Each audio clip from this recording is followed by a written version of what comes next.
Ang pag-uusapan po natin today ay about sa personal growth, no? Paano ba tayo magkakaroon ng maximum success sa pamamagitan ng pag-grow natin personally. At i-discuss po natin yung 10 principles ng growth. Growth is really about change, no? Hindi tayo mag-grow kung hindi tayo nag-change. Yun po yung reality, no? Karamihan po sa atin nag-i-stay sa comfort zone, nag-i-stay po tayo kung ano man yung nakagawian natin, ayaw nating lumabas sa ating mga usual na ginagawa, no? Ang dreams kasi natin nandun po sa courage zone, no? Wala po sa ating comfort zone. Kaya kailangan po talaga lalabas po tayo sa ating comfort zone kung gusto po talaga nating maka-achieve ng certain level of success, no? At hindi yan madali sa karamihang tao dahil mahirap magbago, no? Yun yung katotohanan na maybe merong bagong opportunity pero bakit hindi mo ginagrab yung opportunity? Kasi kapag merong bagong opportunity, ang tendency mo talaga ay i-resist yung change pagdating doon. Kasi hindi mo naman magagrab yun, hindi mo rin naman mamamaximize yung opportunity na yun kung hindi ka magkakaroon ng changes. Kasi halimbawa, nag-work ka sa Monday to Friday, no? Diba? Nag-work ka Monday to Friday, tapos Sabado, Linggo, pahinga mo, church, tapos lalabas ka, mag-unwind ka, maybe magta-travel ka, yun ang nakagawian mo. Pero kung merong bagong opportunity, mababago din yung iyong activity during yung mga off mo. Maybe yung Saturday mo, halimbawa, sample na lang natin, naging real estate agent ka. Siyempre, hindi na po pwede yung usual na ta-travel ka, may mga pupuntahan kang mga ibang lugar or may mga attendant ka ng particular events.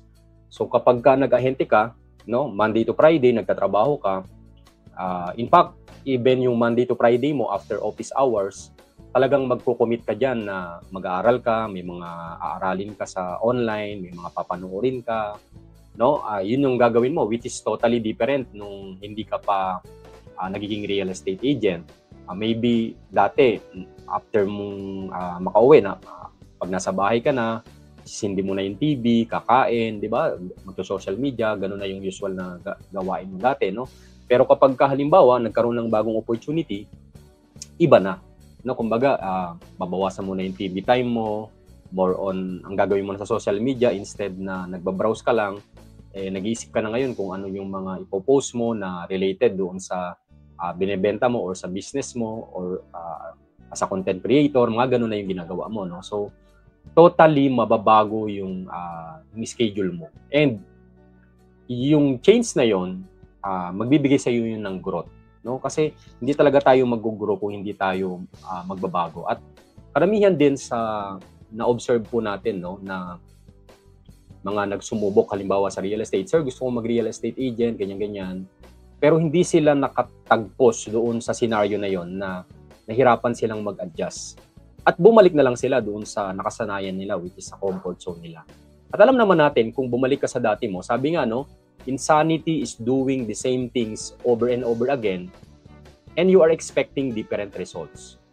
Ang tawag doon, sabi ni Einstein, ay insanity. So, kumbaga, umaasa ka na mababago halimbawa yung kinikita mo sa buhay. Yung kinikita mo na income, kinikita mo na salary.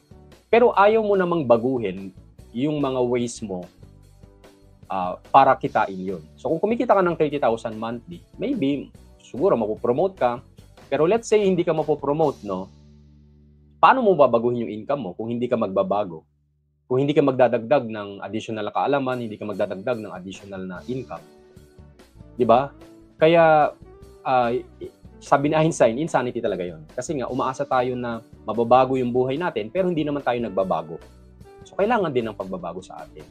At ang pagbabago, yun ang simula ng growth sa atin, ng personal growth sa atin.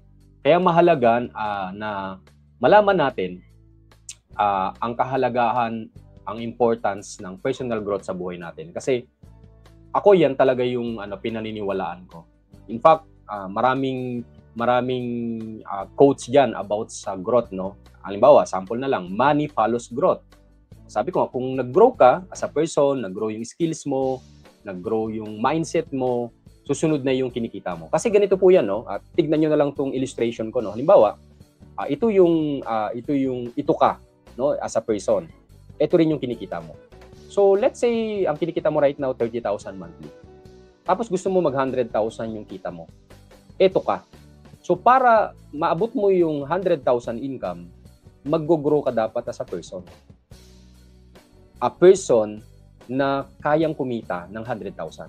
Pero kung hindi pa ikaw yung tao na yon na kumikita ng 100,000, ibig sabihin, kailangan mong work in progress ka. Na, okay, paano ba mag-isip ang kumikita ng 100,000 per month? Ano ba yung mga ano kaya yung work ethic niya? Ano kaya yung ginagawa niya? Siya ba ay nasa business? Siya ba ay nasa sales? Siya ba ay entrepreneur?